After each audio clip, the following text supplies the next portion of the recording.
Selamat datang di channel Cik Gentar, jangan lupa subscribe dan nyalakan tombol loncengnya, agar tidak ketinggalan cerita novel terbaru lainnya, terima kasih. Bab 454. Tiba-tiba, hantu tua mata Xiangxi ditutupi oleh dedaunan, dan wajahnya ditutupi dengan tanah, tetapi dia tidak pernah mengubah arah serangannya, dan masih menendangnya dengan cara yang sama seperti kepala Ye Qiu.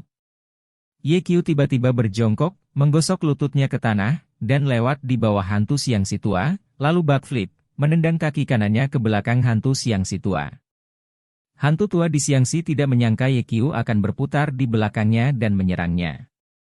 Dia segera meraung dan berbalik di udara dalam postur yang sangat aneh, menjaga situasi menghadapi Ye Qiu secara langsung, dan kemudian 5 jari mencuat, meraih kaki Ye Qiu. Sial, benda lama ini cukup fleksibel. Ye Qiu juga sedikit terkejut, jika dia tidak menarik kakinya, dia akan ditangkap oleh hantu Xiangxi tua sebelum kakinya menyentuh hantu Xiangxi tua. Dengan cara ini, Ye Qiu akan berubah dari aktif menjadi pasif. Ini bukan hasil yang diinginkan Ye Qiu. Sebelum dia bisa berpikir terlalu banyak, Ye Qiu buru-buru menarik kakinya dengan tergesa-gesa, tetapi tidak mau menyerah seperti ini, diam-diam mengeluarkan jimat guntur, dan kemudian mundur. Hantu tua Xiangxi mengambil kesempatan untuk mengejarnya. Saat Ye Qiu mundur, dia berbisik, ada 500 jimat guntur, dan tanah dan langit akan runtuh. Jika roh dan hantu bertemu ini, mereka akan langsung berubah menjadi debu. Saya ingin memesan dari Dewa Guntur Agung, tolong. Hantu tua Xiangxi tiba-tiba merasakan bahaya dan hendak berhenti. Pada saat ini, dia melihat Ye Qiu melemparkan selembar kertas kuning dari tangannya. Ini, pesona. Murid hantu Xiangxi tua menyusut tajam. Segera setelah itu, saya melihat jimat terbakar dan berubah menjadi guntur tebal di cangkir air. Tidak baik. Hantu tua di Xiangxi segera mundur, tetapi sudah terlambat. Ledakan. Dengan suara keras, guntur turun dari udara dan menghantam hantu tua di Xiangxi. Dalam sekejap, darah memercik. Satu lengan hantu tua di Xiangxi meledak, dan bahu belakangnya hangus hitam, mengeluarkan bau lembek seperti barbeque. Di sisi lain, Lao Xiang dan Fu Yanjie tercengang. Ketika mereka berdua tidak ada hubungannya di Departemen Pengobatan Tradisional Tiongkok, mereka suka menonton film bersama. Mereka pernah menonton Ip Man, Huo Yuanjia, Membunuh Serigala, dan The Hulk. Adalah permainan yang hebat. Tapi sekarang, ketika mereka melihat Ye Qiu dan hantu Xiangxi tua bertarung dengan mata kepala sendiri, mereka hanya merasa bahwa pertarungan itu lebih seru daripada di film, membuat mereka bersemangat. Ada perasaan di kedua hati secara bersamaan. Anak laki-laki harus seni bela diri. Adapun Geda Zhuang, dia juga terkejut, dia mengepalkan tinjunya ketika dia melihat Ye Qiu dan hantu tua Xiangxi naik ke udara, berharap bahwa dia adalah master seni bela diri seperti Ye Qiu. Jika itu masalahnya, dia secara pribadi dapat membalaskan dendam Chen Laosan dan penduduk desa yang mati. Su Xiao menyipitkan mata dan menatap Ye Qiu. Kali ini, wajahnya tidak memiliki sedikit pun kepolosan dan kelucuan, tetapi terlihat serius. Ye Qiu memiliki 5 kutukan guntur, dan jimat guntur dari alis panjang Long Hushan yang asli. Mereka sangat kuat sehingga sangat sulit untuk dihadapi. Sayang sekali, keterampilan hantu tua Xiangxi terlalu lemah. Jika keterampilannya lebih kuat, bahkan jika dia tidak bisa membunuhnya, dia harus bisa mendapatkan cedera serius juga. Luka parah. Memikirkan 2 kata ini, Su Xiao bergerak dengan hati-hati, matanya berputar, dan dia melirik Geda Zhuang. Hal lama, matilah. Ye Qiu ingin mengambil keuntungan dari kerusakan para hantu tua di Xiangxi, untuk membunuh benda tua ini dalam satu gerakan. Tiba-tiba. Apa? Di belakangnya terdengar teriakan mengerikan Geda Zhuang. Bab 455. Ye Qiu hendak membunuh hantu tua Xiangxi ketika dia mendengar teriakan mengerikan Geda Zhuang dari belakang, dia segera berhenti, dan buru-buru bertanya, ada apa dengan Paman Ge? Tuan Ge digigit ular kobra. Su Xiao berkata dengan cemas, Direktur, Tuan Ge sudah koma dan hampir mati. Apa? Ye tidak punya pilihan selain menyerah membunuh hantu tua di Xiangxi, berbalik dan berlari menuju Gedasuang. Pada saat dia berbalik, hantu tua Xiangxi mengeluarkan aprikot segitiga dan bendera kuning dan mengocoknya dengan kuat. Pada saat ini, selusin jarum beracun terbang dari aprikot dan bendera kuning dan melesat keluar. Begitu Ye berjalan di depan Gedasuang, dia mendengar suara datang dari belakang, dan wajahnya berubah. "Direktur, hati-hati!" Su Xiao mengingatkan dengan keras, dan pada saat yang sama, dia bergegas dan memblokir punggung Ye Qiu. Su Xiao hanyalah orang biasa, bagaimana bisa Ye membiarkannya membantu dirinya sendiri menahan bahaya, dengan cepat meraih lengan Su Xiao dan memanfaatkan situasi di depannya, Su Xiao dilindungi olehnya. Segera setelah itu, Ye menjalankan seni Shenlong 9 putaran, dan menghancurkannya dengan satu pukulan. Ledakan. Kekuatan batin menyebar, dan jarum beracun yang terbang ke arahnya segera berbalik dan menuju ke hantu tua di Xiangxi. Hantu tua di Xiangxi melompat ketakutan dan melompat beberapa kali sebelum menghindari jarum beracun. "Direktur, apakah kamu baik-baik saja?" Su Xiao menatap Ye wajahnya yang cantik penuh kekhawatiran. "Aku baik-baik saja." Ye memarahi, "Kamu terlalu impulsif sekarang. Kamu tidak diizinkan melakukan ini lagi, tahu?" "Direktur, saya bersedia melakukan apa saja untuk Anda," kata Su Xiao dengan serius. Mendengar kata-katanya, Ye sangat tersentuh. Situasinya sangat berbahaya sekarang, tetapi Su Xiao mengabaikan keselamatannya sendiri dan menggunakan tubuhnya untuk memblokir injeksi racun. Langkah seperti itu bukanlah sesuatu yang bisa dilakukan orang biasa.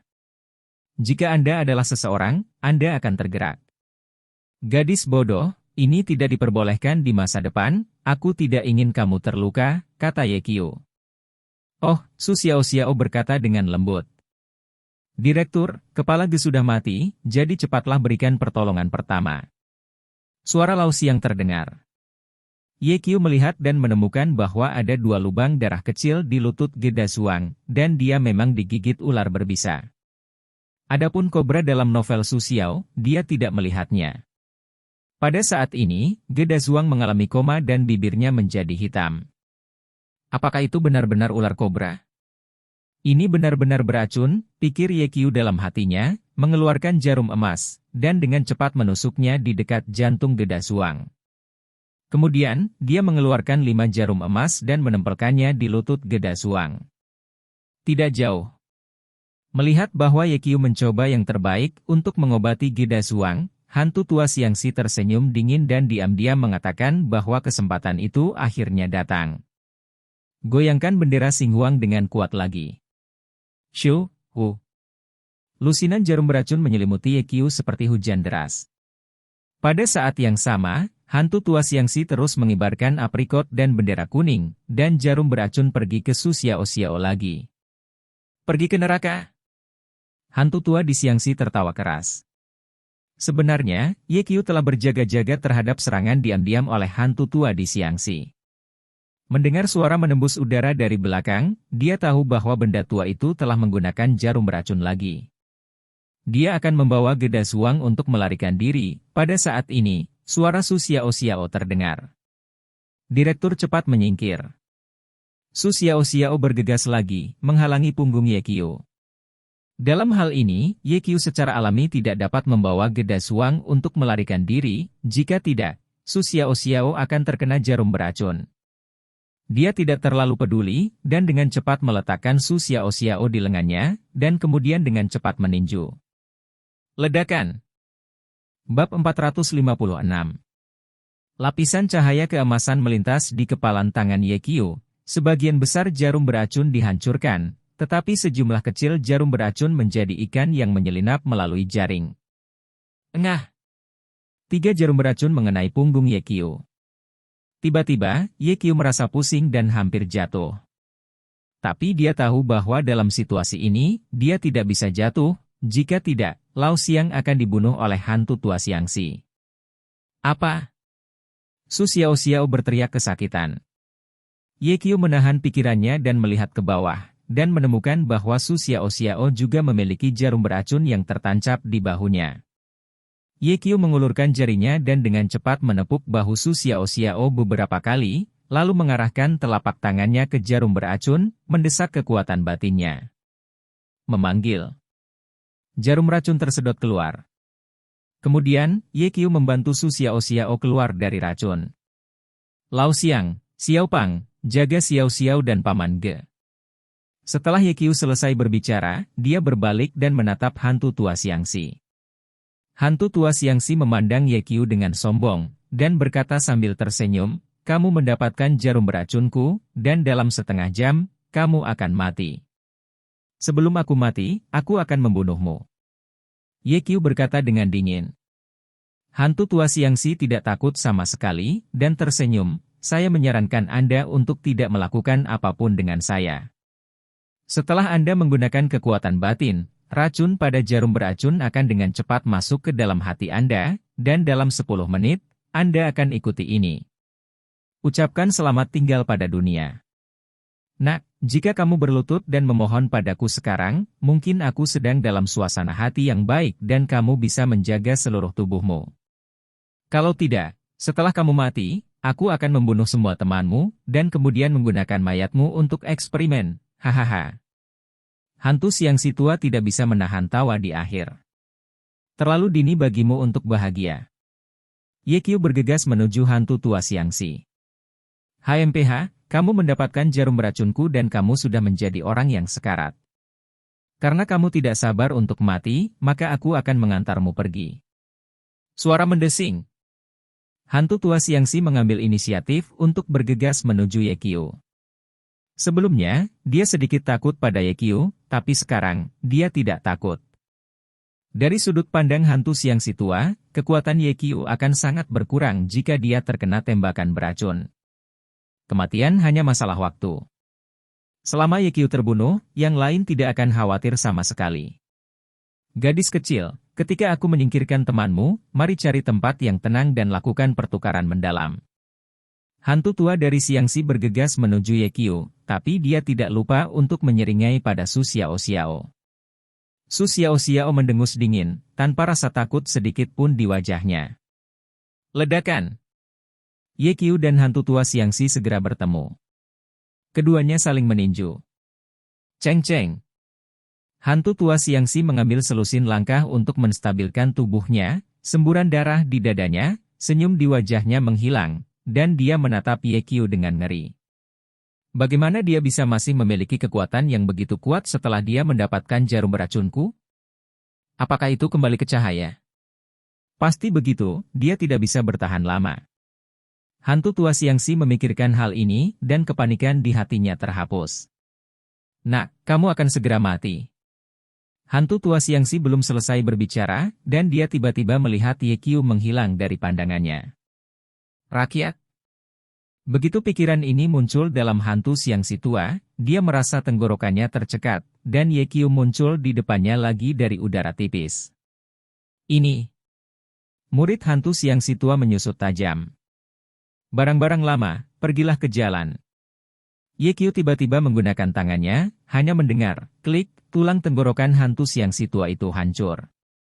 Kemudian, hantu tua Xiangxi jatuh dengan lembut ke tanah, kejang-kejang, menatap Ye Qiu dengan keras kepala. Setelah hanya sekitar setengah menit, dia berhenti bergerak. Dia tidak menutup matanya sampai dia mati. Bab 457. Hantu tua di Xiangxi sudah mati. Ye Qiu menghela nafas lega dan akhirnya membunuh yang lama, tetapi pada saat ini, dia merasa pusing di kepalanya. Tiba-tiba jatuh ke tanah. "Direktur Ye! Direktur Ye!" Lao Xiang dan Fu Yanjie berseru pada saat yang sama dan bergegas untuk mendukung Ye Qiu. Melihat adegan ini, mulut Su Xiao Xiao bersekongkol dengan senyum sukses, mengambil jarum beracun dari tanah, dan mengikatnya di telapak tangan kanannya. Lalu, berjalan mendekat. "Bagaimana direkturnya?" Su Xiao Xiao bertanya dengan lembut. Lao Xiang berkata, "Sutradara diracun dan tidak sadarkan diri." "Oh." Su Xiao Xiao berkata dengan lemah, menatap Ye Qiu yang koma, dengan ekspresi dingin di wajahnya, dan perlahan mengangkat tangan kanannya. "Akan bergerak." "Ye, Dokter Ye." Suara Gedazuang tiba-tiba terdengar, dan Su Xiao dengan cepat meletakkan tangan kanannya di telinganya, berpura-pura mengutak-atik rambutnya. Ada apa dengan Dokter Ye? Gedazuang bangun, melihat Ye Qiu terbaring di tanah, dan bertanya. Dokter Ye diracun dan tidak sadarkan diri. Lao Xiang menjawab. Ah! Gedazuang terkejut, berjuang untuk bangkit dari tanah, berjalan ke sini, dan berkata sambil berjalan, Dokter Ye akan baik-baik saja, kan? Akankah sesuatu terjadi? Lao Xiang dan Fu Yanjie saling melirik, dan keduanya tidak memiliki dasar di hati mereka. Lao Xiang, kamu harus menemukan cara untuk memperlakukan Direktur Ye, jika tidak, aku khawatir. Fu Yanjie tidak melanjutkan, tetapi Lao Xiang sudah mengerti apa yang dia maksud. Lao Xiang berkata dengan suara yang dalam, tidak hanya perawatan yang harus dilakukan, tetapi juga kecepatannya harus cepat, jika tidak Dokter Ye akan dalam bahaya. Tapi kita tidak tahu racun apa yang ada di Dokter Ye, apa yang harus kita lakukan? Fu Yanjie tampak cemas. Aku tidak bisa mengendalikan sebanyak itu, keluarkan dulu jarum beracunnya. Setelah Lao Xiang selesai berbicara, dia dengan cepat mengeluarkan pinset medis dari ransel dan menggunakan pinset untuk mengeluarkan 3 jarum racun dari tubuh Ye Qiu. Pada saat ini, di mana 3 jarum beracun mengenai tubuh Ye Qiu, kulitnya berubah menjadi ungu. Tanpa ragu-ragu, Lao Xiang membenamkan kepalanya dan mengarahkan mulutnya ke mata jarum dan mengisap dengan putus asa. Siang tua, kamu. Fu Yanjie terkejut sekaligus terharu. Karena pendekatan Lao Xiang sangat berisiko, sedikit kecerobohan, Lao Xiang akan diracuni. Engah! Lao Xiang memuntahkan darah beracun di tanah, menyeka mulutnya, dan berkata, bagaimanapun, Direktur Ye tidak bisa mati. Setelah berbicara, lanjutkan untuk menyedot darah beracun dengan penuh semangat. Su Xiao berdiri di samping dan menatap Ye Qiu, lalu ke Lao Xiang. Dia ragu-ragu di antara alisnya. Setelah beberapa saat, niat membunuh yang dingin muncul di matanya lagi, dan dia meremas jarum racun. Tepat pada saat ini, Ye Qiu mendengar dengungan teredam dari lubang hidungnya, dan kemudian membuka kelopak matanya. Direktur Ye, apakah kamu sudah bangun? Sutradara Ye akhirnya bangun, bagus. Lao Xiang dan Fu Yanjie berkata berturut-turut, wajah mereka penuh kegembiraan. Sementara semua orang tidak memperhatikan, Su Xiao dengan cepat membuang jarum beracun di tangannya. Dokter Ye, saya membantu Anda menyedot darah beracun itu. Apakah Anda merasa lebih baik sekarang? Gedazuang bertanya dengan prihatin. Aku baik-baik saja. Ye Qiu berkata dengan penuh terima kasih. Siang tua, terima kasih. Direktur Ye, jangan sopan dengan saya. Jika bukan karena Anda hari ini, kita semua akan mati di tangan hantu tua Xiangxi. Setelah Lao Xiang selesai berbicara, dia membantu Ye Qiu berdiri. Begitu Ye Qiu berdiri, Su Xiao melemparkan dirinya ke dalam pelukannya, dan Li Hua berkata dengan hujan, Direktur, Anda tidak tahu, Anda baru saja membuat saya takut mati. Ye Qiu membantu Su Xiao menghapus air mata dari sudut matanya, dan berkata, gadis bodoh, hidupku sulit, tetapi tidak semudah itu untuk mati. Saya sangat senang melihat Anda baik-baik saja. Senyum indah muncul di wajah Su Xiao. Ye Qiu melepaskannya, melirik tubuh hantu tua Xiangxi, dan kemudian bertanya, Paman Ge, pelakunya sudah mati, apa yang akan kamu lakukan selanjutnya? Bab 458. Gedazuang berkata, saya akan memanggil penduduk desa untuk memberitahu semua orang tentang ini, jangan sampai semua orang panik. Selain itu, kami akan mengadakan pemakaman kolektif lain untuk Chen Laosan dan yang lainnya, dan mengubur mereka kembali.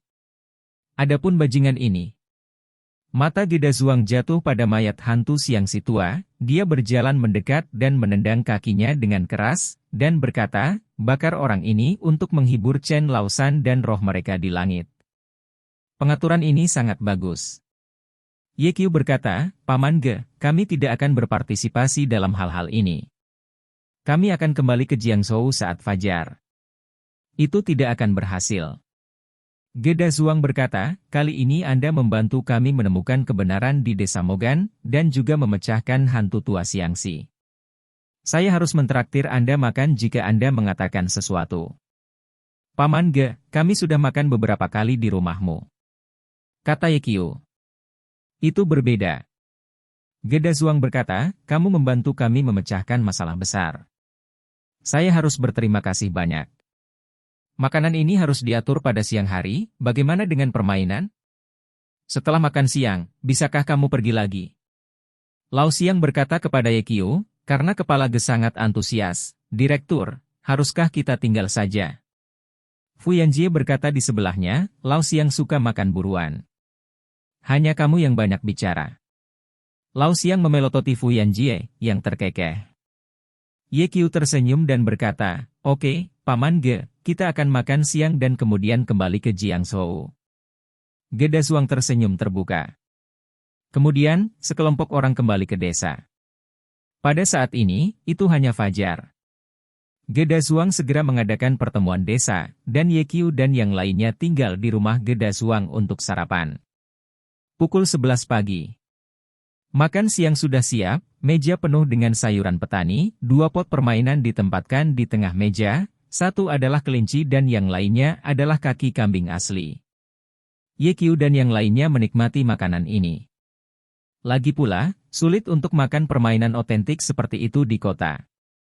Setelah makan siang, ketika Yekyu dan yang lainnya pergi, penduduk desa dari seluruh desa Mogan datang untuk mengantar mereka pergi. Penduduk desa telah berjalan beberapa mil, dan mereka berhenti setelah mengirim Yekyu ke desa. Dokter Ye, terima kasih. Dokter Ye, hati-hati. Dokter Ye, Anda adalah dermawan besar desa Mogan kami, dan kami akan selalu mengingat Anda. Melihat wajah-wajah yang sederhana, Yekyu sangat tersentuh, dan berkata, teman-teman desaku, senang bertemu denganmu. Jika Anda menemukan sesuatu di masa depan, Anda dapat pergi ke rumah sakit Jiangzhou untuk menemukan saya, dan saya akan bekerja di sana. Selamat tinggal. Yekyu melambaikan tangannya dan masuk ke mobil. Gedazuang berjalan cepat ke jendela mobil, dan berkata dengan enggan, Nie Inlo, kamu bebas, ingatlah untuk mengunjungi desa. Jangan khawatir, Paman Ge, saya akan kembali ketika saya memiliki kesempatan. Kelinci itu sangat lezat.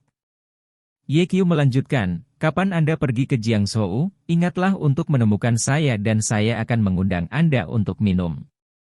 Gedazuang setuju, Haole. Jaga dirimu. Yekyu melambaikan tangannya dan pergi ke mobil. Fu Yanjie mengemudi, selalu duduk di kopilot.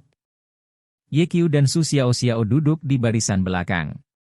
Begitu dia masuk ke dalam mobil, kelopak mata kanan Yekyu melompat dengan keras, dan emosi yang tidak enak memenuhi hatinya. Mobil melaju di jalan tanah selama 20 menit. Tiba-tiba. Bab 459. Peluru menembus kaca dan mengenai jok belakang. Yekyu terkejut dengan keringat dingin. Jika dia sedikit lebih lambat sekarang, Su Xiao akan ditembak mati. Tapi Yekyu tahu bahwa orang yang menembakkan pistol itu pasti ditujukan padanya. Karena baik Su Xiao maupun Fu Yanjie tidak bisa memprovokasi musuh semacam ini. Siapa yang akan membunuhku? Yekyu dengan cepat memikirkan musuhnya di benaknya. Tukang sihir? Keluarga Abi? Atau musuh lainnya? Fu Yanjie tidak tahu apa yang sedang terjadi, jadi dia menginjak rem dan bertanya balik, Direktur, apa yang terjadi? Ada seorang pria bersenjata, cepat pergi dari sini. Kata Yekyu. Wajah Fu Yanjie berubah drastis, dan dia dengan cepat melepaskan rem, tetapi pada saat ini, tembakan terdengar lagi. Ledakan. Peluru itu mengenai roda depan mobil. Saat mobil tersesat, Fu Yanjie dan Lao Xiang pingsan di tempat. Kepala Su Xiao juga terbanting ke kursi depan, sebuah tas menonjol di dahinya, dan dia berteriak kesakitan, aduh. Jangan berisik. Yekyu berkata cepat. Su Xiao segera menghentikan tangisan yang menyakitkan dan bertanya, Direktur, apa yang terjadi di bumi? Ada seorang pria bersenjata di luar. Yekyu tampak serius. Jika dia sendirian, dia tidak takut sama sekali, tetapi sekarang ada Su Xiao dan Lao Xiang di dalam mobil, yang membuatnya sedikit lebih teliti. Penembak? Su Xiaoxiao terkejut, dan kemudian bertanya dengan takut, seseorang ingin membunuh kita. Bukan untuk membunuhmu, tapi untuk membunuhku. Ye Qiu berkata dalam hatinya. Pada saat yang sama, jejak keraguan muncul di hatinya. Dia datang ke desa Mogan kali ini dan berjalan dengan tergesa-gesa, mengapa musuh tahu bahwa dia ada di sini? Terlebih lagi, mengetahui perjalanan pulangnya dengan sangat akurat. Setelah pria bersenjata itu melepaskan 2 tembakan, dia tidak menembak lagi. Ye Qiu tahu bahwa pria bersenjata itu pasti menunggunya untuk datang, dan kemudian melakukan tembakan yang bagus. Direktur, apa yang harus saya lakukan sekarang? Su Xiaoxiao sangat ketakutan, air mata muncul di matanya. Jangan takut, dengan aku di sini, aku tidak akan membiarkan orang jahat menyakitimu. Ye Qiu berpikir sejenak, mengeluarkan ponselnya, dan menelepon. Tak lama kemudian, panggilan itu tersambung. Ye Qiu, apakah kamu mencariku? Ada suara yang sangat lembut di telepon. Diao Chen, aku butuh bantuanmu. Kata Ye Qiu. Ada apa? Diao Chen mendengar suara Ye Qiu dengan sangat serius, dan bertanya, apakah kamu dalam bahaya? Seseorang ingin membunuhku, jaraknya agak jauh, aku tidak tahu lokasi spesifik penembaknya sekarang, kata Ye Qiu. Diao Chen segera memahami pikiran Ye Qiu dan bertanya, di mana kamu? Kabupaten Bacu, Desa Mogan. Kamu tunggu aku sebentar. Kemudian, terdengar suara gemeretak mengetik pada keyboard di ponsel. Sekitar 30 detik berlalu. Suara Diao Chen datang dan berkata, lokasi Anda adalah daerah pegunungan. Tidak ada pengawasan. Saya hanya dapat memobilisasi satelit militer untuk membantu Anda menemukannya. Ini akan memakan waktu cukup lama. Berapa lama? Tanya Ye Qiu. 3 menit. Kata Diao Chen. Oke, temukan lokasi pria bersenjata itu dan katakan padaku. Ye Qiu menutup telepon setelah berbicara. Direktur, dengan siapa kamu berbicara? Kedengarannya luar biasa. Su Xiaoxiao bertanya dengan rasa ingin tahu. Ye Qiu menjawab, seorang teman. Perempuan? Su Xiaoxiao bertanya lagi. Ye Qiu tersenyum, tidak menjawab, dan berkata, sedikit, kamu tetap di sini dan jangan bergerak. Bagaimana denganmu? Su Xiaoxiao bertanya. Aku akan menyelesaikannya. Setelah Ye Qiu selesai berbicara, dia meratakan kursi belakang, mengikuti kursi, dan naik ke bagasi. Dia tahu bahwa pria bersenjata itu pasti sedang menatap mobil secara diam-diam, keluar melalui jendela, itu terlalu berisiko, tetapi jika dia keluar dari bagasi, dia pasti akan menghindari peluru. Yang paling penting adalah ini juga akan memastikan keselamatan Su Xiaoxiao. Waktu terus berjalan setiap menit dan setiap detik. Ye Qiu menatap arloji, 2 menit 30 detik, 2 menit 40 detik, 2 menit 50 detik. Bab 460. Ledakan. Tiba-tiba terdengar suara tembakan. Hati-hati. Sementara Ye Qiu mengingatkan dengan keras, dia menarik Su Xiaoxiao dan dengan cepat turun. Engah. 2 menit 59 detik. Gigit-gigit. Telepon berdering. Ye Qiu segera menekan tombol jawab dan bertanya, bagaimana? Diao Chen berkata, tempatmu benar-benar terpencil, pegunungan jarang penduduknya, dan ada pepohonan di mana-mana. Tapi melalui usahaku yang tak henti-hentinya, aku secara kasar menentukan lokasi pria bersenjata itu. Di mana? Ye Qiu bertanya dengan tergesa-gesa. Di sebelah tenggara Anda, di hutan 300 meter, saya tidak tahu berapa banyak pria bersenjata di sana. Terima kasih, saya akan mengundang Anda untuk makan malam ketika saya memiliki kesempatan untuk bertemu. Ini yang kamu katakan, aku ingat itu. Ye Qiu mengumpulkan telepon, lalu membuka bagasi. Ledakan. Tepat setelah membuka bagasi, sebuah peluru melesat keluar dan mengenai bagian belakang mobil, memusnahkan rangkaian bunga api. Tapi Ye Qiu tidak menjulurkan kepalanya. Benar saja, setelah melepaskan tembakan, pria bersenjata itu berhenti menembak ketika dia melihat tidak ada yang muncul. Ye Qiu segera menggambar jimat tembus pandang. Tersembunyi. Dalam sekejap, sosok Ye Qiu menghilang tanpa jejak. Rakyat. Keraguan muncul di wajah Su Xiao. Dia masih ingat bahwa Ye Qiu juga menggunakan trik ini ketika membunuh hantu tua Xiangxi dan tiba-tiba menghilang dari udara. Apakah dia menggunakan mantra? Mata Su Xiao menjadi sedikit dingin. Segera setelah itu, saya mendengar lebih banyak tembakan. Dia segera menoleh dan melihat keluar. Saya melihat bahwa Ye Qiu seperti kilatan petir, bergegas ke hutan di tenggara, peluru menyerempet Ye Qiu. Dalam beberapa detik, sosok Ye Qiu benar-benar menyelam ke dalam hutan dan menghilang. Setelah Ye Qiu memasuki hutan, dia tidak langsung menuju ke posisi pria bersenjata itu. Karena pria bersenjata itu sudah tahu bahwa dia telah memasuki hutan, dia pasti akan menemukan lokasi tersembunyi untuk memasang senjata dan menunggunya muncul dengan tenang. Begitu dia muncul, pria bersenjata itu akan menembaknya dengan putus asa.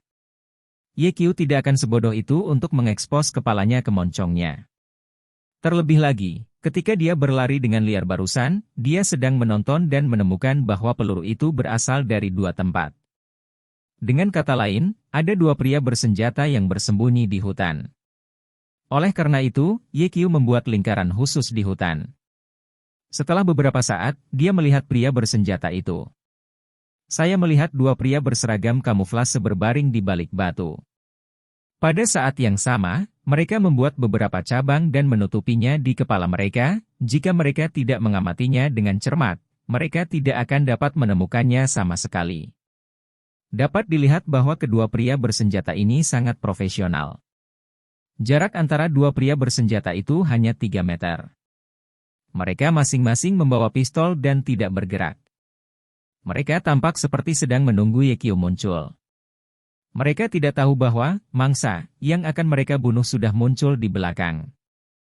Mereka. Ye Qiu menyapu dan tidak menemukan penembak lain sebelum mengeluarkan suara. "Hai!" Ye Qiu berteriak. Kedua pria bersenjata itu melompat ketakutan dan menoleh dengan cepat sebelum mengangkat pistol. Bagian tengah alisnya terkena 2 jarum emas. Admin. Hari ini update Dr. Genius sudah cukup. Bab 461. Engah. Kedua pria bersenjata itu tewas di tempat. Ye Qiu sangat berhati-hati, dia mengamati daerah sekitarnya lagi, dan setelah memastikan bahwa tidak ada musuh atau bahaya yang menyergap, dia berjalan ke mayat kedua pria bersenjata itu. Berjongkok. Lihat lebih dekat. Kedua pria bersenjata itu sama-sama pria, berusia 30-an, dan tampak sangat biasa. Mereka adalah tipe orang yang baru saja bertemu dan melemparkan mereka ke kerumunan dan tidak dapat mengingat seperti apa penampilan mereka. Ye Qiu mengulurkan tangan dan menggeledah kedua pria bersenjata itu, tapi dia sangat terkejut. Tidak ada apa-apa pada kedua pria bersenjata itu, baik ponsel maupun kartu identitas. Kedua orang itu cukup berhati-hati. Ye Qiu mendengus dingin. Kemudian, dia membuka kancing pakaian kedua pria bersenjata itu lagi, ingin melihat apakah mereka memiliki tato atau apa. Hasilnya masih mengecewakan Ye Qiu. Tidak ada tato juga. Sial, dari mana kedua penembak ini muncul? Ye Qiu mengutuk diam-diam, dan kemudian pergi dari sini. Melihat kembalinya Ye Qiu, Su Xiao mendorong pintu mobil dan terjun langsung ke pelukan Ye Qiu. Direktur Ye, apakah kamu baik-baik saja? Su Xiao bertanya dengan suara gemetar, dia sangat ketakutan hingga sekarang. Aku baik-baik saja. Ye Qiu berkata sambil tersenyum, orang-orang bersenjata telah menyelesaikannya. Itu bagus. Engah. Tiba-tiba, suara teredam terdengar di telinganya, Ye Qiu mendongak dan melihat 2 peluru mendesing. Hati-hati. Ye Qiu terkejut, dan segera berguling ke tanah memegang Su Xiao, menghindari 2 peluru. Sebelum dia pulih, dia mendengar, "Poof," lagi. 3 peluru terbang dalam bentuk pinggiran. Ye Qiu menendang tanah dengan keras dengan kaki kanannya, memeluk Su Xiao dan berguling-guling di tanah lagi, menghindari 2 peluru. Namun, ada peluru lain, kurang dari 2 cm dari Su Xiao, dan situasinya sangat kritis. Su Xiao juga melihat peluru itu, matanya terkejut, lalu tidak bisa dipercaya, dan akhirnya putus asa. Apakah aku akan mati? Su Xiao bahkan menutup matanya. Di gadis hidup dan mati. Tiba-tiba, dia merasa seperti dilindungi oleh sesuatu, dan ketika dia membuka matanya, Ye Qiu menggunakan tubuhnya untuk membantunya memblokir peluru. Engah! Peluru itu mengenai bahu belakang Ye Qiu. Hah! Ye Qiu mendengus kesakitan. Dia memeluk Su Xiao, terpeleset dan menutupinya dengan mobil. Direktur, apakah kamu baik-baik saja? Su Xiao bertanya dengan cemas. Aku baik-baik saja, berbisik. Ye Qiu tidak selesai berbicara, dia mencengkeram bahunya dan mendengus kesakitan. Direktur, biarkan aku melihat lukamu. Su Xiao meregangkan kepalanya dan melihat ada moncong di bahu belakang Ye Qiu. Mengejutkan. Untuk sesaat, Su Xiao berhati-hati tentang tempat tertentu, sedikit gemetar, air mata mengalir di matanya. Dia tahu bahwa Ye Qiu tertembak sepenuhnya karena dia. Jika Ye Qiu tidak menyelamatkannya sekarang, maka dia telah ditembak. Su Xiao menangis dan berkata, Direktur, maafkan akulah yang menyeretmu ke bawah. Ye Qiu tersenyum sedikit dan berkata, gadis bodoh, aku berkata, aku tidak akan membiarkan orang jahat menyakitimu, aku akan melakukan apa yang aku katakan. Su Xiao menatap Ye Qiu dengan tatapan kosong, dan tidak tahu harus berkata apa untuk sementara waktu. Selain tergerak, dia masih tergerak. Dia tidak pernah berpikir bahwa Ye Qiu akan mati untuk menyelamatkannya.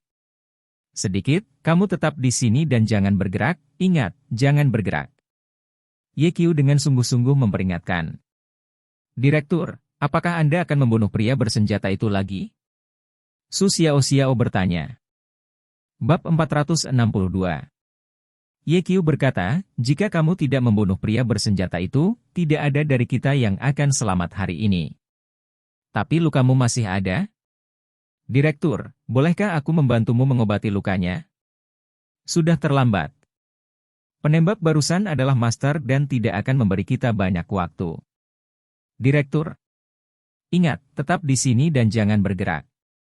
Setelah Ye Qiu selesai berbicara, dia menarik napas dalam-dalam, dan kemudian bergegas keluar dengan desir. Engah! Saat suara tembakan terdengar, peluru jatuh di tempat Ye Qiu baru saja muncul.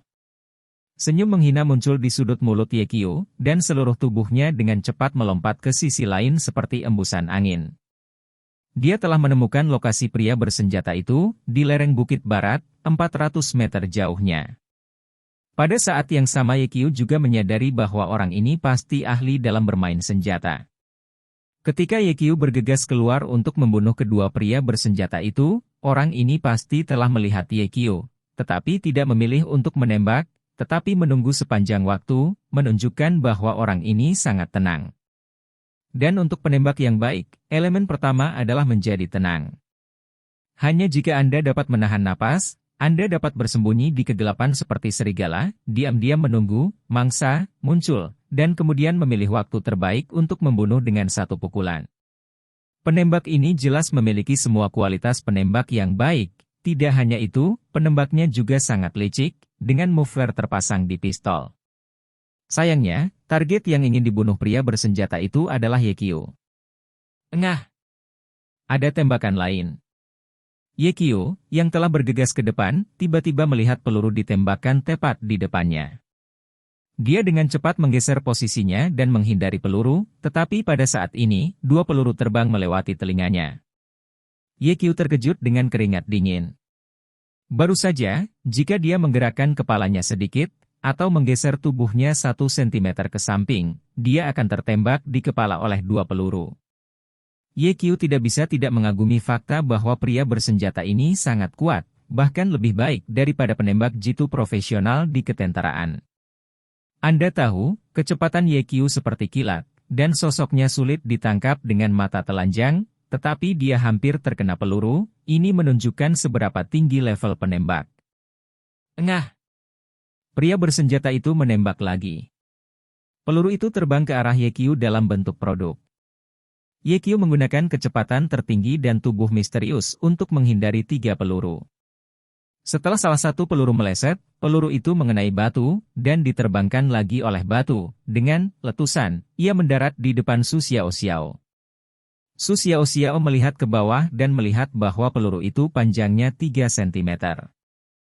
Ini, peluru penembak jitu. Su Xiao tiba-tiba sangat marah, mengeluarkan ponselnya, dan memutar panggilan.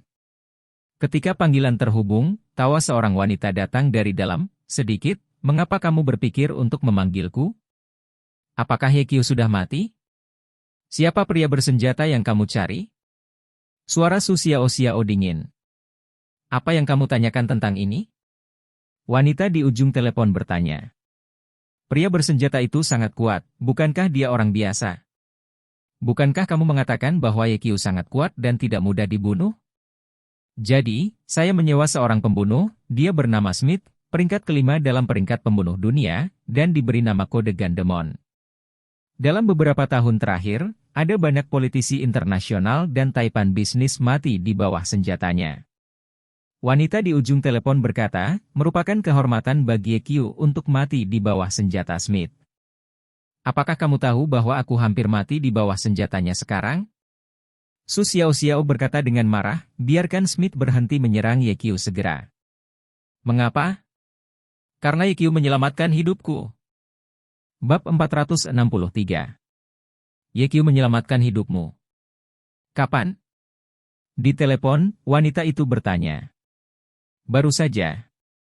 Su Xiao berkata, jika Ye Qiu tidak menggunakan tubuhnya untuk membantuku memblokir peluru, maka aku akan menjadi jiwa mati Smith. Tidak, Smith berani menembakmu. Wanita di ujung telepon itu tampak sedikit tidak percaya, dan berkata, saya menyuruh Smith untuk tidak menembakmu.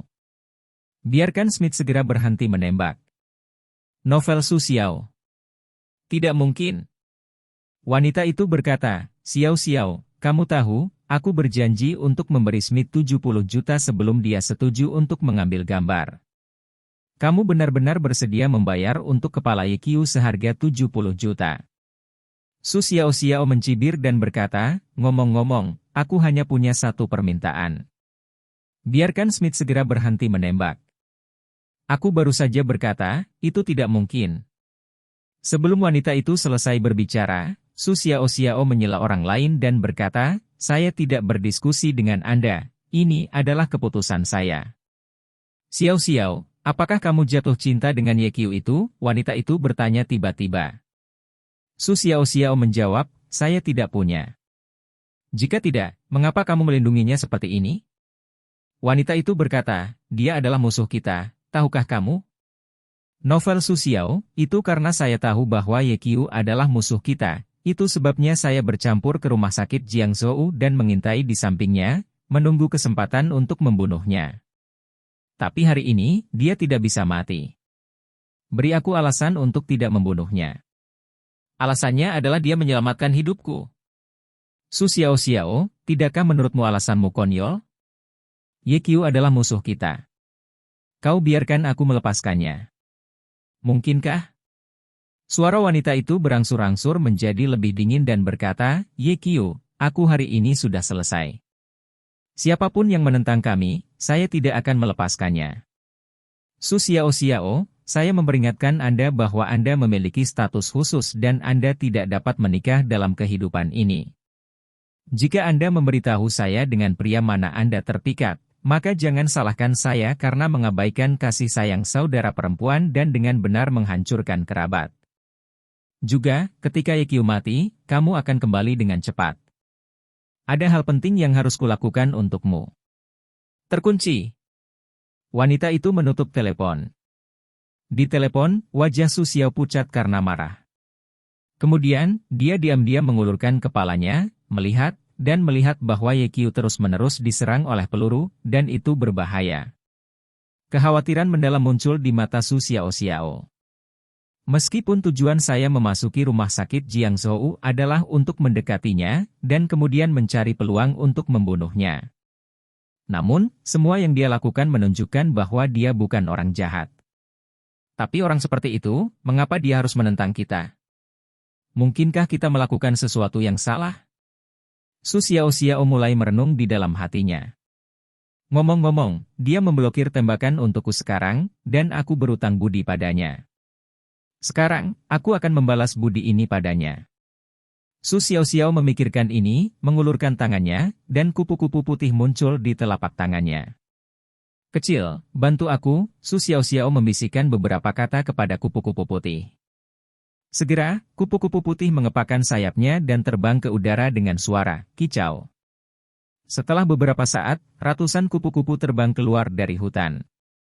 Kemudian, kupu-kupu ini menari-nari di sekitar daun musim gugur. Ye Qiu terkejut sejenak, dan kemudian dia sangat gembira. Ada begitu banyak kupu-kupu, menari di sekelilingnya dapat membantunya menghalangi pandangan pria bersenjata itu. Tuhan juga membantu saya. Ye Qiu menggunakan kupu-kupu untuk menutupi dan terus berlari ke depan. Engah! Pria bersenjata itu melepaskan beberapa tembakan lagi, membunuh banyak kupu-kupu, tapi bukan Ye Qiu. Bab 464. Melihat sosok Ye Qiu menghilang dari pandangan, orang asing dengan rambut pirang dan mata biru memegang senapan sniper di atas pohon pinus di lereng bukit mengutuk dengan suara rendah. Fuck! Dia adalah pembunuh utama. Penembak, Smith. Baru saja, Smith menembak terus-menerus, meskipun dia tidak mengenai Ye Qiu, itu menghalangi langkah Ye Qiu ke dalam hutan dan memaksa Ye Qiu menjadi berbahaya. Smith percaya bahwa selama dia melepaskan beberapa tembakan lagi, Ye Qiu pasti akan terkena peluru. Tapi dia tidak pernah menyangka bahwa sekelompok kupu-kupu tiba-tiba muncul, menghalangi pandangannya, dan dengan demikian melewatkan kesempatan penembak jitu terbaik. Beberapa detik berlalu. Senyum aneh muncul di sudut mulut Smith, dan dia berkata dalam bahasa Cina yang buruk, di dunia ini, sangat sedikit orang yang dapat bertahan hidup di bawah kendaliku. Tidak heran majikan menghabiskan 70 juta untuk kepalanya. Anak dari Cina ini agak menarik. Setelah berbicara, Smith melompat ke tanah, dan pergi dengan cepat. Seorang penembak hebat harus pergi ketika dia meleset dari sasaran dan tetap di posisi yang sama, itu sangat berbahaya dan bodoh. Dalam waktu kurang dari 10 detik, Smith menemukan posisi penembak jitu lagi.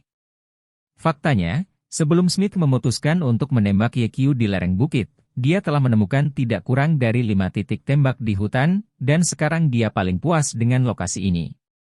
2 pohon yang menjulang tinggi, tebal dalam ember, tumbuh bersebelahan, dengan jarak 5 cm di antara mereka, cukup untuk memperpanjang laras senjata. Pada saat yang sama, ada 2 batu biru di sebelah pohon besar, membentuk bentuk produk dengan pohon besar, melindungi tubuh Smith dengan erat. Adapun Smith, ada tebing. Bisa dikatakan dalam karir sniper Smith, keunggulan geografis spot sniper ini pasti bisa masuk peringkat 3 besar, sangat cocok tidak perlu. Standar khusus tidak. Smith tidak bisa menahan nafas, lalu mengatur senapan sniper dengan terampil, merentangkan laras dari celah di antara 2 pohon besar, menyesuaikan ruang lingkup, dan diam-diam menunggu Ye Qiu muncul. Waktu berlalu menit demi menit. Sosok Ye Qiu tidak muncul untuk waktu yang lama. Smith tidak memiliki sedikit pun ketidaksabaran di wajahnya, dia menjaga posisi penembak jitunya tidak bergerak, dan bahkan seekor semut merangkak di wajahnya tanpa mengerutkan kening. Setelah 20 menit penuh, sosok Ye Qiu juga tidak muncul. Akhirnya, Smith mengerutkan kening. Menurut kecepatan bocah Cina itu, dia seharusnya muncul sejak lama, mengapa dia tidak melihat siapapun? Apakah dia sudah mati? Smith dengan cepat menolak ide ini, dia bukan orang biasa. Meskipun saya tertembak di bahu belakang, dia tidak akan mati dengan mudah. Dia pasti mencari saya, dan dia sangat dekat dengan saya. Sebagai seorang pembunuh profesional, Smith memiliki indera penciuman yang luar biasa, meskipun sosok Ye Qiu tidak muncul, dia sudah memiliki firasat bahwa bahaya sudah dekat. Setelah beberapa saat, melihat bahwa Ye Qiu belum muncul, Smith merasa semakin gelisah. Teman dari Cina ini, di mana kamu akan berada? Smith berkata pada dirinya sendiri, dan begitu suaranya jatuh, sebuah suara terdengar di belakangnya. Teman asing, aku di sini. Bab 465. Wajah Smith berubah drastis, sebagai pembunuh top, dia belum pernah menghadapi situasi seperti ini selama bertahun-tahun. Pertama kali dia mendengar suara itu, dia bereaksi dengan cepat dan berbalik dengan cepat. Saat memasuki mata, dia melihat kepalan tangan, membesar tak terbatas di pupilnya. Ledakan! Dia mendapat pukulan keras di wajahnya. Smith memiringkan kepalanya dan pingsan dalam keadaan koma.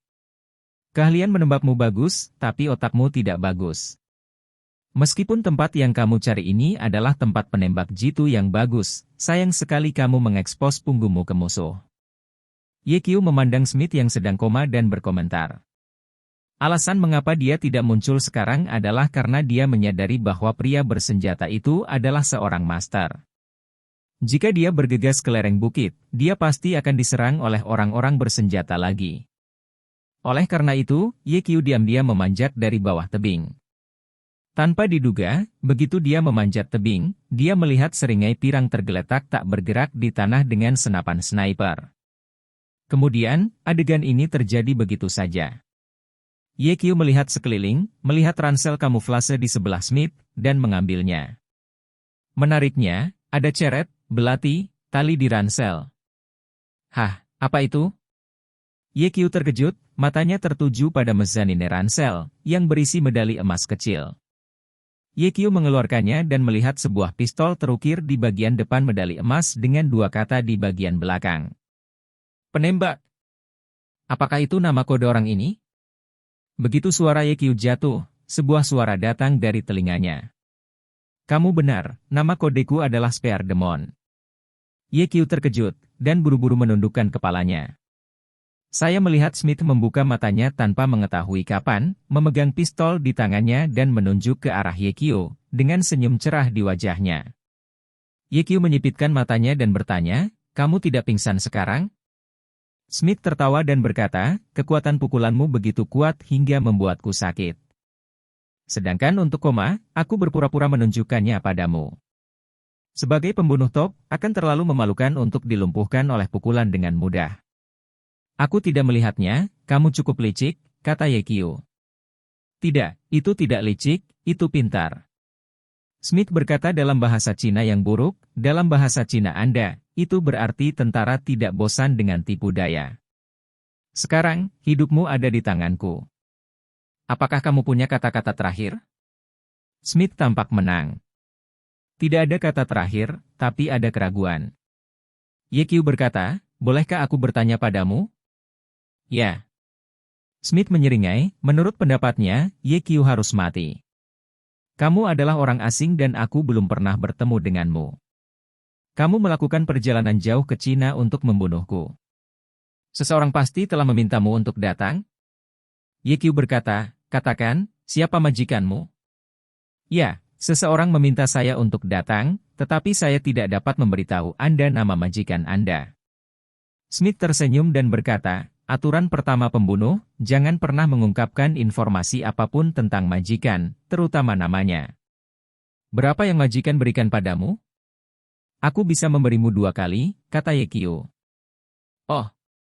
Keserakahan muncul di mata Smith. Alasan dia melakukan ini adalah demi uang. Tapi, bisakah orang Cina di depan saya mendapatkan uang 2 kali lipat? Bab 466.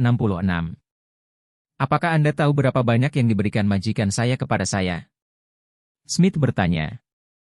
Tidak peduli berapa banyak majikan memberimu, aku akan memberimu 2 kali. Kata Ye-Kyo. Majikan memberi saya 70 juta. Selama Anda memberitahu saya nama majikan, saya akan memberi Anda 500 juta. 500 juta? Mata Smith berkilat, dan dia berkata, sejauh yang saya tahu, Anda hanya seorang dokter. Apakah Anda pikir saya akan percaya apa yang Anda katakan? Bisakah kamu memberitahuku namamu? Tanya Ye-Kyo. Namaku Jackson. Smith tidak memberitahu Ye-Kyo nama aslinya. Aturan kedua dari si pembunuh mengatakan, jangan pernah memberitahu siapapun nama aslinya, jika tidak, itu sama saja dengan menggali kuburan Anda sendiri.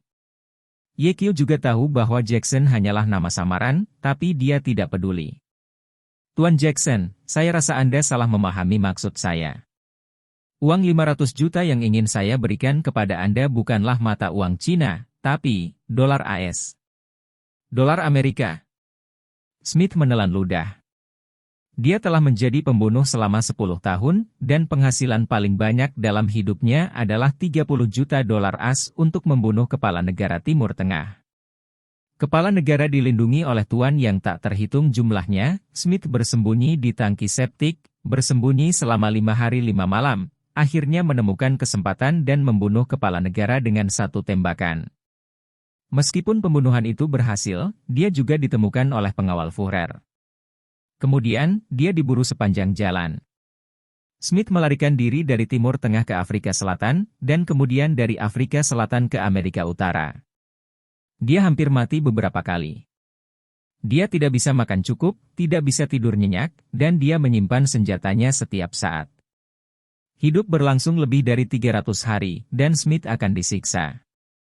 Saya gila, saya ingin bunuh diri beberapa kali, dan saya mati 100 kali. Untungnya, dia bertahan pada akhirnya dan bersembunyi di Eropa. Sejak saat itu, Smith tidak pernah berani pergi ke Timur Tengah lagi. Sejauh ini, Timur Tengah belum mencabut perintah untuk membunuhnya. Smith tidak akan pernah melupakan misi itu sepanjang hidupnya. Setelah semua kesulitan, dia memenangkan 30 juta dolar AS.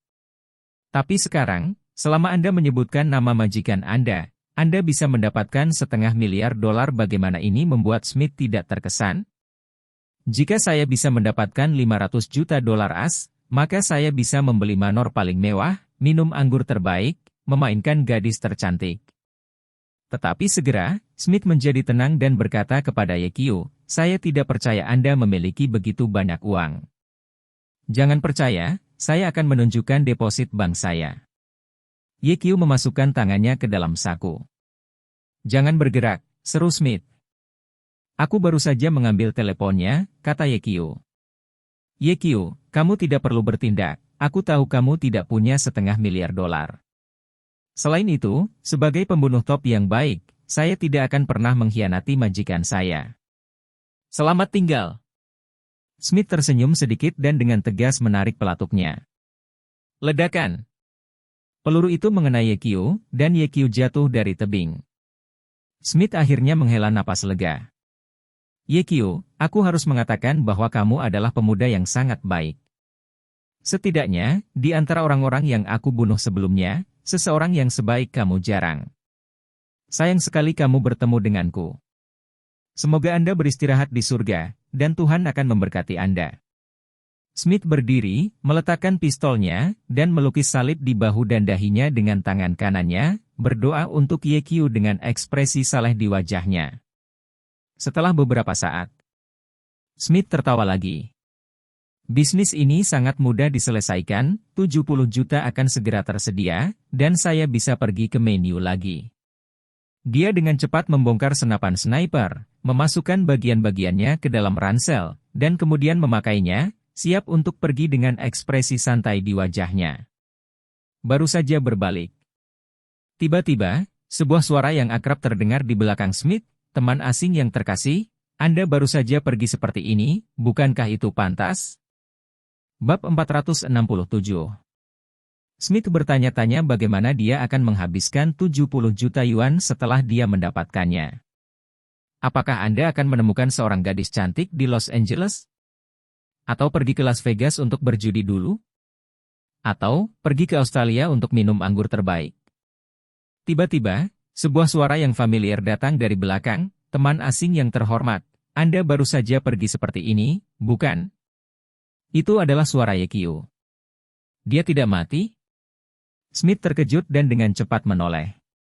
Pada saat yang sama, dia menarik pistol dari pinggangnya dengan tangan kanannya. Namun, sebelum dia sempat menarik pelatuknya, dia merasakan sakit di perutnya, dan dia terbang keluar, menabrak batu, dan dia hampir jatuh. Kemudian, dia melihat wajah tersenyum muncul di depannya. Yekio. Kenapa kamu tidak mati?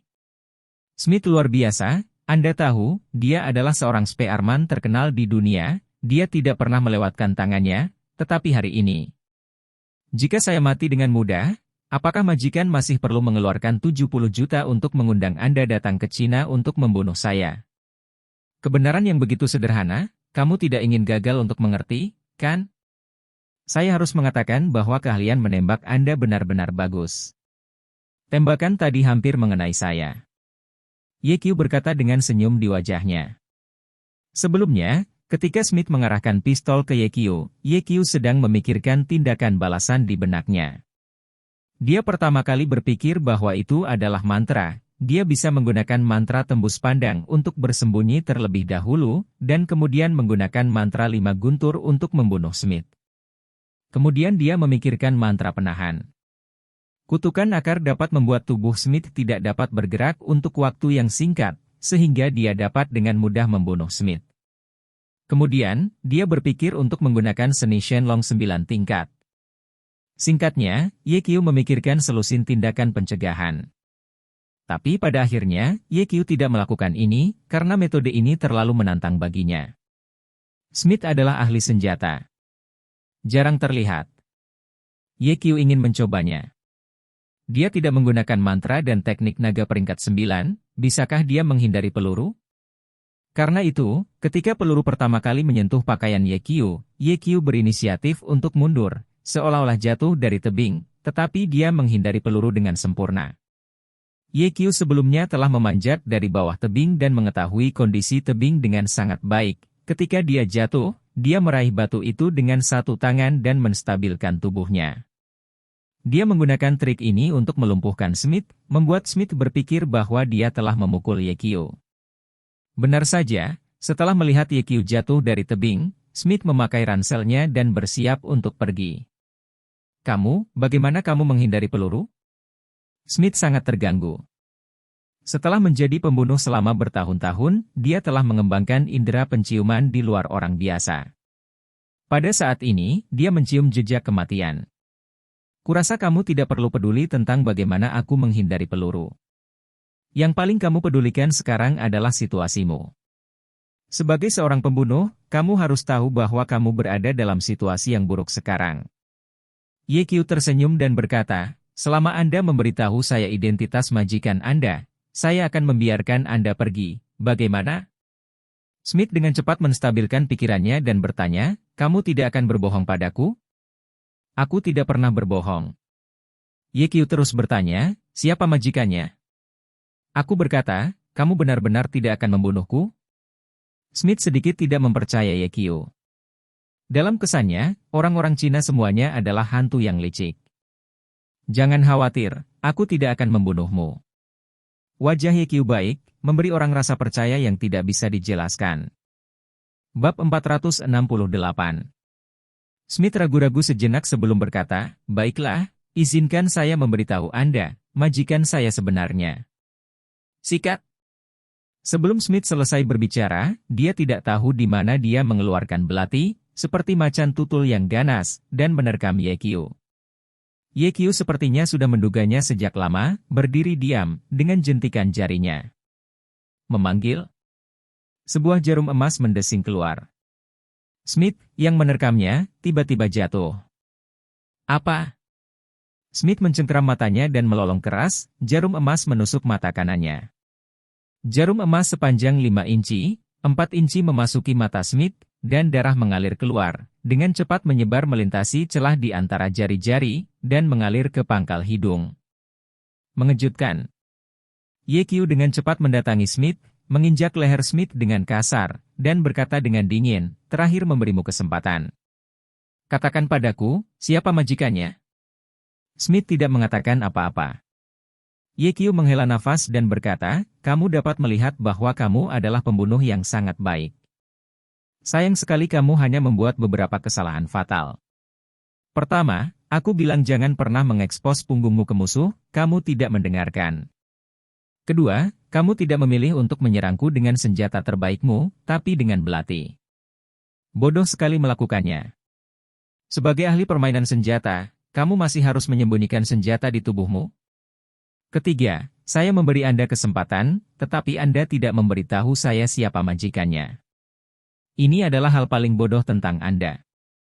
Setiap orang harus membayar kebodohannya, jadi harga yang harus kamu bayar adalah nyawa. Kaki Ye Qiu terbanting keras. Klik. Leher Smith patah di tempat. Namun, Smith tidak langsung mati, tubuhnya mengejang terus-menerus di tanah, mulutnya mengeluarkan darah yang melepuh.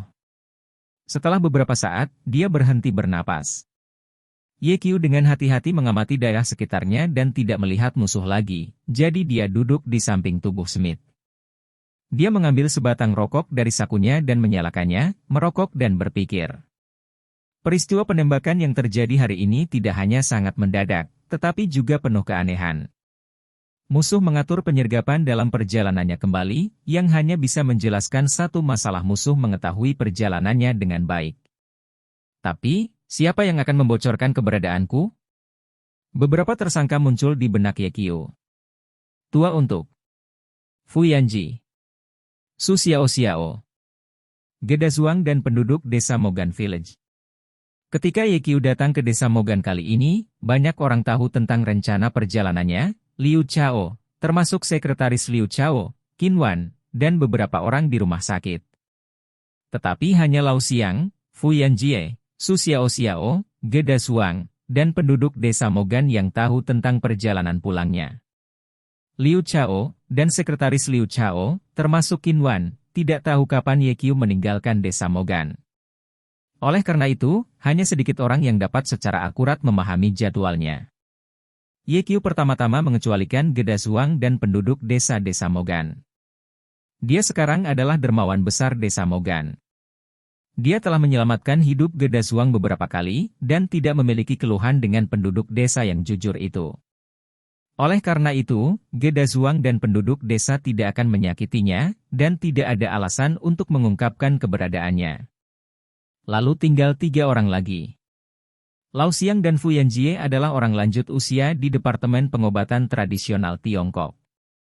Terlebih lagi, ketika mereka bertemu dengan pria bersenjata itu, baik Fu Yanjie maupun Lao Xiang tidak menyadari bahayanya, yang bahkan lebih menunjukkan bahwa mereka tidak memiliki masalah. Lalu, hanya ada satu tersangka yang tersisa.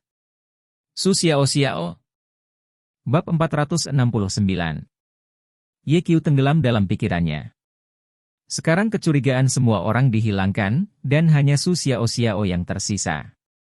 Ye-Kyu masih ingat ketika Su Xiaoxiao datang ke Departemen Pengobatan Tradisional Tiongkok, resumenya sangat menarik perhatian. Orang Shancheng. Dia lulus dari Departemen Pengobatan Tradisional Tiongkok di Universitas Kedokteran Selatan tahun lalu, dan kemudian menghabiskan lebih dari setengah tahun sebagai magang di Rumah Sakit Capital Union. Baru berusia 18 tahun. Dia adalah seorang jenius medis. Yang paling penting adalah dia sendiri sangat cantik.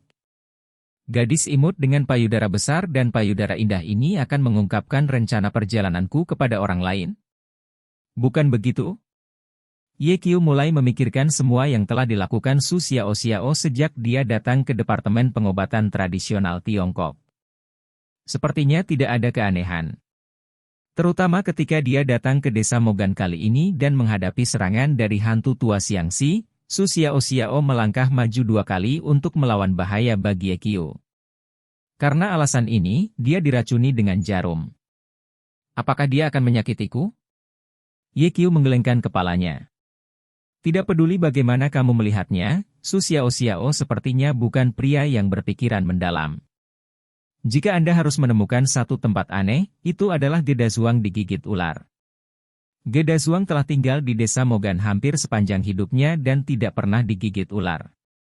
Kemudian, Gedazuang benar-benar digigit ular, dan digigit 2 kali dalam 1 malam. Ini memang agak aneh. Mungkin, ini kebetulan. Lalu pertanyaannya adalah, jika bukan karena Su Xiaoxiao, siapa yang akan membocorkan keberadaanku? Mungkinkah musuh mengikutiku secara diam-diam, tapi aku tidak tahu? Ye-Kyu berpikir sejenak, memencet puntung rokok, mengeluarkan telepon, mengambil foto Smith, lalu mengirimkannya ke Diao Chan, dan kemudian memutar nomor Diao Chan. Tak lama kemudian, panggilan itu tersambung. Foto-foto yang Anda kirimkan kepada saya sudah menerimanya. Suara Diao Chen sangat lembut, seringan awan, seolah-olah dia memiliki kekuatan gaib untuk menyentuh hati orang. Ye-Kyu merasa bahwa dalam sekejap, dia menjadi tenang seperti air. Diao Chen, Tolong bantu saya dan bantu saya menemukan identitas sebenarnya dari orang ini, kata Ye Qiu. Aku telah menemukannya, kata Diao Chen. Begitu cepat? Ye Qiu sedikit terkejut, dan berkata sambil tersenyum, seperti yang diharapkan, dia adalah peretas nomor 1 di Istana Hades. Benar-benar menakjubkan. Siapa orang ini? Diao Chen menjawab, namanya Smith. Dia berada di peringkat kelima dalam peringkat pembunuh dunia. Dia pandai menembak. Dia diberi nama sandi, Spike Demon. Dia telah membunuh banyak kepala negara asing dan taipan bisnis. Dia terkenal. Latar belakang yang begitu besar. Ye Qiu sedikit terkejut. Mengapa kamu memprovokasi dia? Setelah Diao Chen mengatakan ini, dia melanjutkan, tidak, Smith adalah seorang pembunuh. Seseorang pasti telah memintanya untuk membunuhmu. Cerdas. Ye Qiu berkata, majikannya menghabiskan 70 juta untuk membeli hidupku. Aku tidak melihatnya, hidupmu cukup berharga. Diao Chen bercanda, ketika tidak ada uang untuk dibelanjakan, aku akan menukar hidupmu. Selama kamu mau.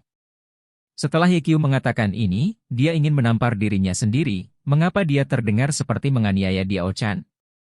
Ada keheningan di seberang telepon. Ye Qiu merasa sedikit bingung, bukankah Diao Chen marah? Jika dia marah, apakah dia akan mati? Ye Qiu masih ingat bahwa Tang Fei pernah berkata bahwa Bai Yujing pernah bercanda dengan Diao Chen dan diputus di depan umum. Ye Qiu tidak berpikir dia lebih baik dari Bai Yujing. Setelah beberapa saat. Bab 470. Suara lembut Diao Chen terdengar lagi, dan berkata, saya akan membantu, bagaimana Anda akan berterima kasih kepada saya? Hah, sepertinya aku tidak marah. Ye Qiu hampir mengatakan bahwa dia setuju dengan tubuhnya, dan ketika kata-kata itu sampai di bibirnya, dia menelan lagi. Jangan lakukan hal seperti ini. Bagaimana kalau aku mengundangmu makan malam? Kata Ye Qiu. Ya. Diao Chen tersenyum, kamu sudah berutang 2 kali makan padaku. Saya ingat, ketika saya kembali ke ibu kota, saya akan mengundang Anda untuk makan malam, kata Ye Qiu. Oke, aku akan menunggumu datang ke ibu kota, dan aku tidak akan menutup telepon dengan apapun. Dan masih banyak lagi. Ye Qiu buru-buru menghentikan Diao Chen, dan berkata dengan sedikit malu, ada satu hal lagi, aku ingin meminta bantuanmu. Ada apa? Periksa seseorang untukku. Ye Qiu berkata, rekanku Su Xiao. Tunggu. Begitu suara Diao Chen jatuh, Ye Qiu mendengar suara, retak, mengetik di keyboard dari telepon. 10 detik kemudian. Suara Diao Chen datang dan berkata, saya tahu. Su Xiao berasal dari Shancheng. Dia lulus dari Universitas Kedokteran Selatan dalam pengobatan Tiongkok tahun lalu. Kemudian, dia bekerja di Rumah Sakit Capital Union selama lebih dari setengah tahun dan memasuki rumah sakit Anda. Belum lama ini. Anda seharusnya sudah mengetahui informasinya sejak lama. Ye Qiu, apa yang ingin kamu periksa? Diao Chen tiba-tiba menyadari bahwa segalanya tidak boleh sesederhana itu. Ye Qiu berkata, saya ingin menyelidiki latar belakang keluarga Su Xiao dan apa yang terjadi ketika dia di sekolah. Apa yang kamu lakukan untuk menyelidiki ini? Ye Qiu, apakah kamu tidak melihat orang lain? Diao Chen tersenyum dan berkata, saya melihat gambar Su Xiao yang terlihat sangat cantik dan memiliki dada yang besar. Ahem, Ye Qiu terbatuk kering dan berkata, saya memiliki beberapa keraguan di hati saya, jadi saya ingin mencari tahu. Oke, tunggu aku lagi. Di telepon, suara mengetik di keyboard datang lagi. 50 detik kemudian. Diao Chen berkata, saya telah menemukan semua informasi yang Anda inginkan. Saya akan mengirimkannya ke ponsel Anda nanti. Terima kasih. Ye Qiu berkata dengan penuh terima kasih. Kamu berhutang makan lagi padaku. Diao Chen tersenyum. Jangan khawatir, ketika kamu tiba di ibu kota, aku pasti akan mengundangmu untuk makan malam, kata Ye Qiu. Tutup. Setelah Diao Chen selesai berbicara, dia menutup telepon. Setelah beberapa saat, Ye Qiu menerima informasi dari Diao Chen. Buka dan telusuri dengan hati-hati. Ye Qiu tidak melihat adanya kelainan, dan dia tidak bisa menahan kerutan. Apakah karena aku terlalu curiga, dan tidak ada yang salah dengan Xiao Xiao? Setelah duduk sebentar, Ye Qiu kembali. Direktur Ye. Melihat kembalinya Ye Qiu, Su Xiao Xiao bergegas keluar dan terjun ke pelukan Ye Qiu. Direktur Ye, kamu baik-baik saja. Su Xiao Xiao mengangkat kepalanya dan menatap Ye Qiu dengan ekspresi khawatir di wajahnya. Saya baik-baik saja. Ye Qiu memandang Su Xiao Xiao dan berpikir, kekhawatiran di wajahnya sepertinya tidak berpura-pura, mungkinkah aku melakukan kesalahan? Direktur Ye, di mana musuhnya? Su Xiao Xiao bertanya. Aku sudah menyelesaikannya. Ye Qiu selesai berbicara, alisnya bergetar, dan kemudian dia duduk di tanah perlahan, memegangi bahu belakangnya. Direktur Ye, ada apa denganmu? Su Xiao Xiao berkata dengan cemas.